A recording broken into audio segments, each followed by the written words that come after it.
thank you again for joining me. This is the Dragon Within Saga weekly video blog.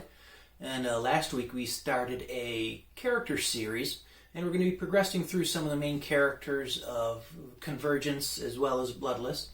And we started with Drin, the narrator, last week. We found out a lot about him and what he symbolizes.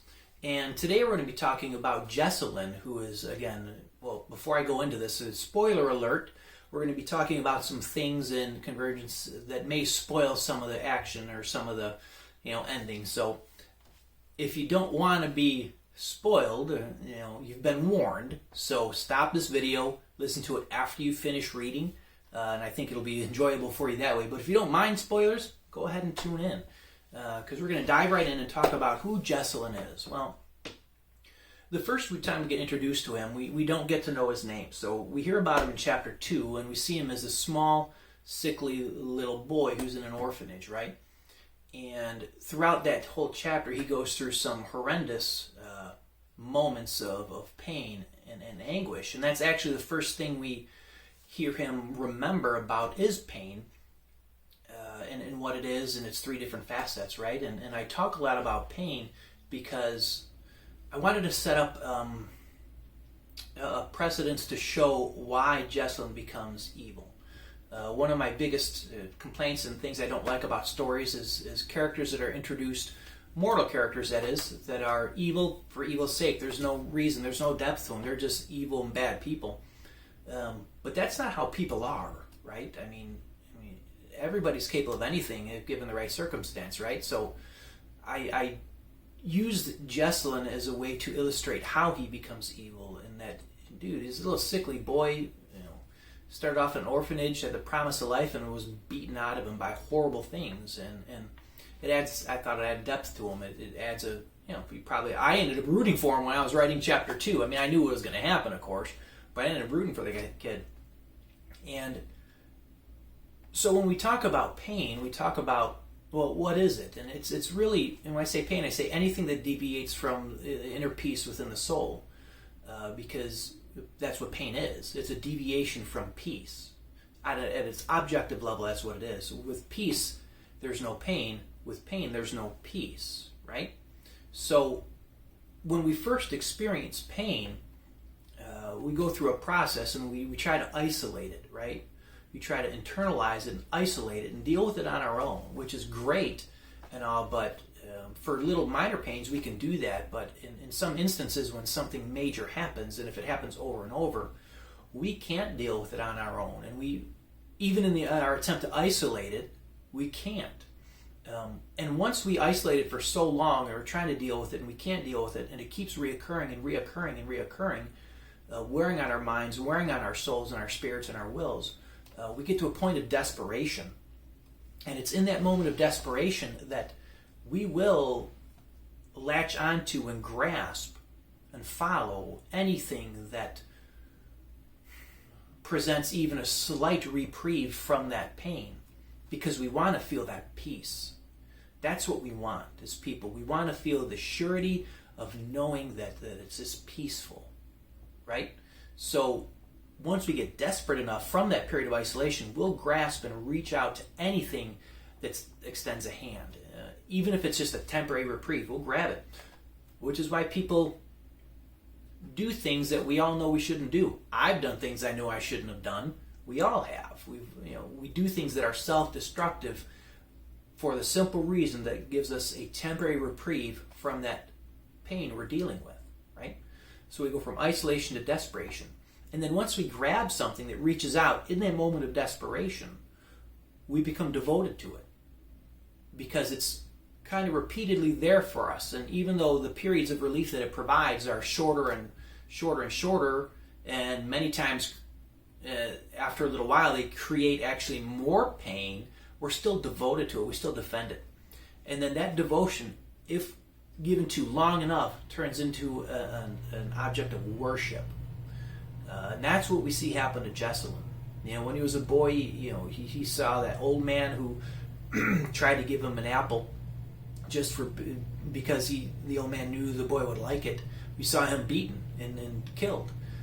We saw his friend who had helped Jesolin cope with the pain brought him out of his shell, got him involved with the rest of the orphanage kids. We saw that boy, Jesolin's best friend, become crippled because he got hit in the temple with the butt of the knife from the orphanage owner. And then we see the dog that Jesolin befriends, the one that actually helped bring him out when he was friends with the other boy. We see that dog brutally killed by the owner of the orphanage. So we've seen pain and pain and pain. We've seen Jesolin isolate himself, and then we've seen him become desperate. And in that moment of desperation, it's Satan that presented. And in that desperation, Jesolin latched onto it. And that's when he got his power. And that power gave him some peace. Although it would cause pain, as all evil things eventually do that we grab onto, it caused more pain. It gave him that peace. And that's what we see in chapter 1, or chapter 2, is we understand that all this little boy was trying to do was end his pain.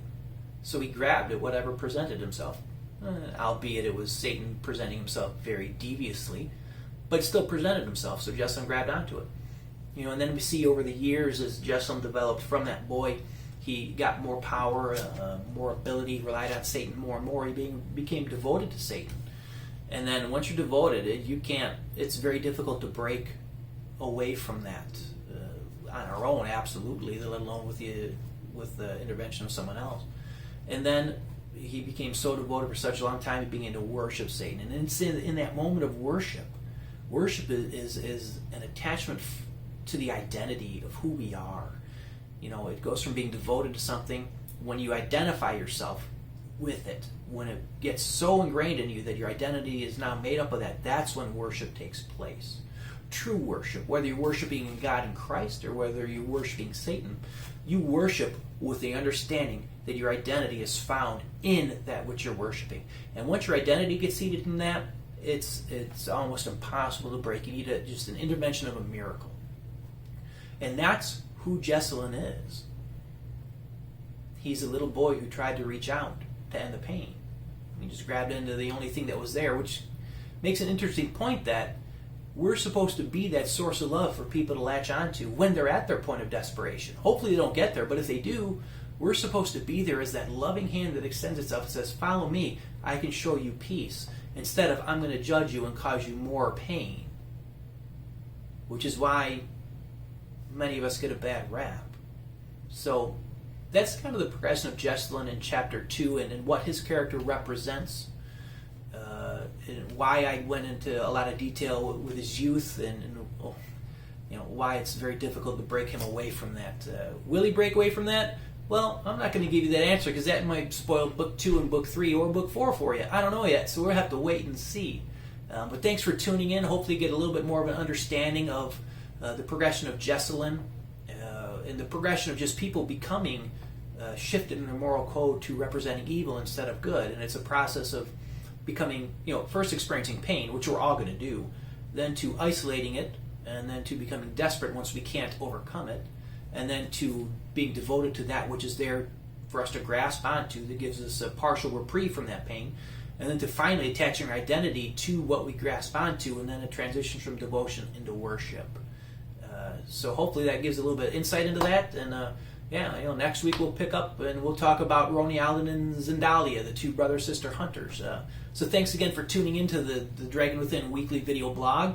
If you want to check my website out, if you're interested in the books after hearing this, wonderful.